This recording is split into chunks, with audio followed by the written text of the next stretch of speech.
بسم اللہ الرحمن الرحیم۔ ایک صحابی تھے حضرت نعیم رضی اللہ تعالیٰ عنہ، وہ بہت مذاق کرتے تھے۔ ایک دفعہ انہوں نے راستے میں حضرت بلال رضی اللہ تعالیٰ عنہ کو بیچا، اس کو کہا کہ یہ کام کرو، مجھے کھجور دے دو۔ وہ نہیں دے رہا تھا تو اس کو بیچا۔ اور بھی بہت مذاق کرتے تھے۔ آپ یہ ویڈیو دیکھیں، اندازہ کریں اور اللہ تعالیٰ سے دعا بھی کرے کہ اللہ تعالیٰ ہمیں دین اسلام سمجھنے اور اس پر عمل کرنے کی توفیق عطا فرمائے۔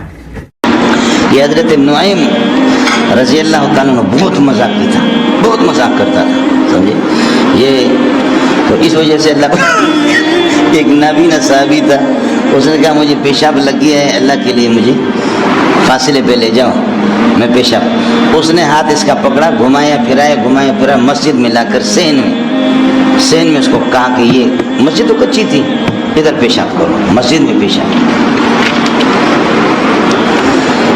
صحابہ نے کوسنا شروع کیا، وہ بھاگ گئے اور نابینا صحابی سے کہا کہ تمہیں شرم نہیں آتی مسجد میں پیشاب کرتے ہو؟ کہا خدا کی قسم، مجھے تو نعیم نے کہا کہ یہ کچی زمین ہے، یہ مجھے کیا پتہ ہے؟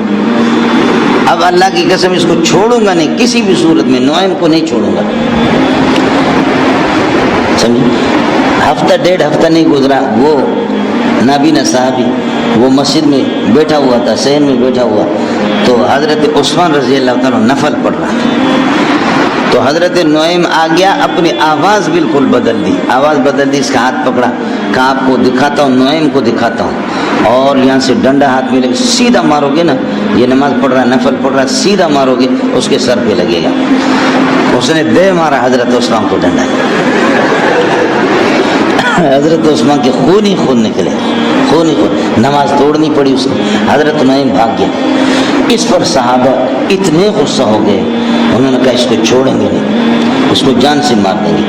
تو اس پر پھر یہ ہے کہ حضرت عثمان نے جو جملہ کہا، فرمایا خبردار اس کو چھوڑ دو، یہ بدری ہے، بدری اللہ کے لاڈلے ہیں، یہ بدری ہے اللہ کے لاڈلے ہیں، ان کو چھوڑ دو۔ بہت مزہ کی تھا، یعنی آپ یہ دیکھیں نا کہ اس کی حرکتیں، کہ ایک بدو غریب آیا اپنے اونٹ کو ادھر بازار میں، ذوالمجاز کے بازار آپ جائیں گے، وہیں پر اللہ کا والا کرے، اونٹ بٹھایا، جا کر کے سودا لے رہا ہے، تو کچھ لوگوں نے کہا کہ یار آج گوشت نہیں ہے، سمجھے؟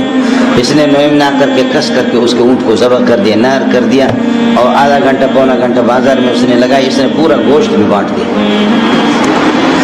واپس آ گیا، رو رہا ہے کہ کیا ہوا؟ لوگوں نے کہا کہ فلاں نے آپ کے اونٹ کو نہر کیا۔ پکڑا اس کو، کہا کہ میں نے نہیں کی، جاؤ حضرت سے پیسے لے لو نا، جاؤ حضرت سے پیسے لے لو۔ ساتھیوں نے کہا تھا مجھے کہ حضرت نے کہا ہے، جا کر کے حضرت نے اس اونٹ کی قیمت اس کو دی، اور اس کو کہا خدا کے بندے آپ اس قسم کی حرکتیں کرتے ہیں۔ یہ کئی دفعہ ایسی حرکت کی کہ توبہ پڑھ کر کے ہنس کر کے تمہارے یہ کہ پیٹ کے اندر تکلیف ہوگی۔ سفر کے دوران حضرت بلال کی بھی اس کو بھوک لگی تھی، ابو بکر تھے، آپ صلی اللہ علیہ وسلم، کچھ صحابہ تھے، بھوک لگی تھی اس کو۔ حضرت بلال کے پاس ستو تھے، کھجوریں تھیں، کہا یہ کھجور مجھے دے دو، کچھ دے دو، مجھے بھوک لگی ہے۔ بلال نے کہا کہ حضرت بلال نے کہا کہ نہیں، میں نہیں دے سکتا۔ اس نے کہا مجھے رب کی قسم ہے، اس خدا کی ایسی حرکت کروں گا تیری نسلیں یاد رکھیں گے۔ تو حضرت بلال نے کہا کر جو کچھ تجھے کرنا ہے۔ حضرت صلی اللہ علیہ وسلم اور ابو بکر اس وقت کہیں نکلے تھے، یہ یہاں بیٹھا ہوا تھا اور یہ توشہ کو سنبھال رہا تھا، راشن کو سنبھال رہا تھا، اور اس نے اکیلا مانگا، اس نے دیا نہیں۔ حضرت نعیم نے جا کر کے ادھر سے قافلہ آ رہا تھا، قافلہ والوں سے ملا، یہ راستے پر ایسے جا رہے ہیں، قافلہ والوں سے کہا کہ میں مجبور ہوں، مسافر ہوں، میرا ایک غلام کالے رنگ کا ہے، اور رنگ کا کالا بڑا تکڑا ہے، بہت کام کرتا ہے، تو اگر وہ غلام 1000 کا ہے تو میں مجبوری میں 500 میں آپ کو بیچ رہا ہوں، میں مجبور ہوں، 500 روپے مجھے دے دو اور اس کو لے لو۔ لیکن ایک بات آپ لوگوں کو بتاؤں، جب آپ اس کو گرفتار کریں گے نا تو وہ کہے گا میں آزاد ہوں، کبھی کبھی اس طرح الٹی سیدھی باتیں کرتا ہے، اس کی فکر نہیں کرنا، چھوڑنا نہیں اس کو۔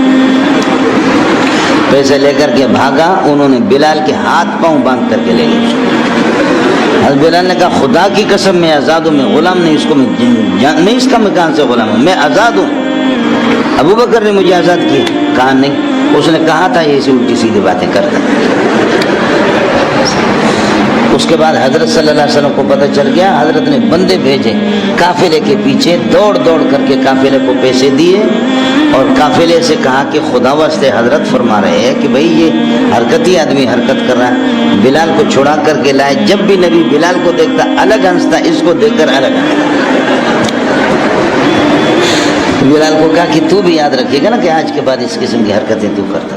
تو جی آپ نے یہ باتیں ان کی سنی تو کس طرح مذاق کرتے تھے۔ بعض لوگ ہوتے ہیں جو اس طرح مذاق کرتے ہیں، اللہ تعالیٰ سے دعا ہے کہ اللہ تعالیٰ ہمیں صحیح بات سمجھنے اور اس پر عمل کرنے کی توفیق عطا فرمائے۔ آمین ثم آمین یا رب العالمین۔